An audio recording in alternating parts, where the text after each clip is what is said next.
சோக சொற்பொழிவு நேயர்களுக்கு வணக்கம். தொடர்ந்து கொலைத்த சொல்மாகிய சிவபுராணத்திற்கான வரிக்கு வரி விளக்கம் பார்த்துட்டு வரோம்.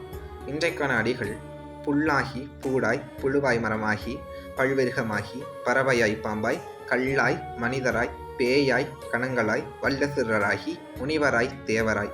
இந்த அடிகளுக்கான பொருள் என்ன பார்க்க போகிறோம். நம்மளுடைய பிறப்பு எப்படி இருக்கிறதுனா, நம்ம ஓரறிவதுவே உற்றறிவதுவே அப்படின்னு தொல்காப்பியர் வகைப்படுத்தின மாதிரி நம்ம ஓரறிவு முதல் இவர் 7ஆம் அறிவு அது போல மகான்கள் வரைக்கும் வகைப்படுத்துகிறார். புல்லாகி பூடாகி புழுவாய் மரமாகி, நான் எத்தனை பிறப்பு எடுத்தேன் அப்படின்னா, புல் முதல் பூடு முதல், அது போல புழுவு மரம், அது மாதிரி கல் மனிதன் பேய், அது போல சிவகணங்கள் பூதகணங்கள் சொல்லுவாங்க இல்லையா, கணங்களாய் வல்ல அசுரருமாக மாறி தேவராகவும் மாறி இத்தனை பிறப்பெடுத்திருக்கிறேன்.